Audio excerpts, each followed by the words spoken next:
Welcome everyone to my fly. আমরা সবাই মেয়েরা নারী শক্তি জিন্দাবাদ, ঠিক কিনা? আমরা মেয়েরা কী না পারি, আমরা সব কিছু করতে পারি। যেমন বাড়ির কাজ, তেমন বাইরের কাজ, তেমন পড়াশুনো। আমরা কোন কোন স্তরে গিয়ে অনেক ধরনের কাজ আমরা করে এসেছি, যেটা হয়তো আগে পুরুষরাই করতেন। টিকটিকও বলছে টিক টিক টিক।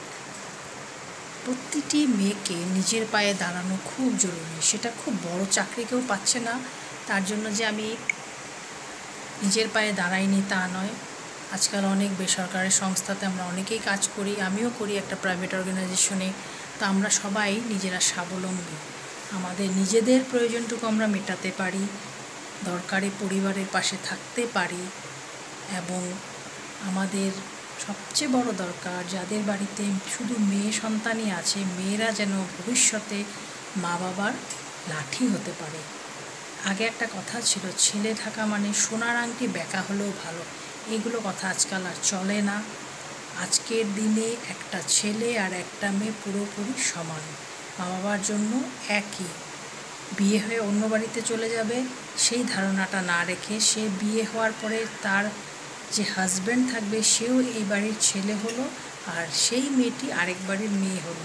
দুজন একজন আরেকজনের পরিপূরক হতে হবে, তবেই আমরা চলতে পারবো। সেই জন্য প্রত্যেকটি মেয়েকে আগে স্বাবলম্বী হতে লাগবে। বিয়ের কথা পরে ভাবনা চিন্তা।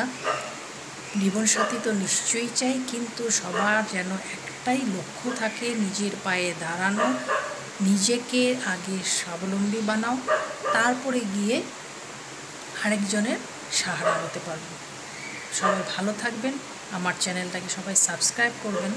আমি হুটহাটি চলে আসি কোনো ভিডিও নিয়ে, আমার কোনো ফিক্সড ক্রাইটেরিয়া নিয়ে যে কখন আসবো, কারণ হয় না। সময়ে যখন যা মনে পড়ে আমি তাই শ্যুট করে নিই। হুটহাটি আপনাদের সামনে চলে আসি, সেরকম কোনো প্রস্তুতিও আমার থাকে না। আর আমার এই চুটকুগুলোকে একবার আপনাদেরকে দেখাচ্ছি।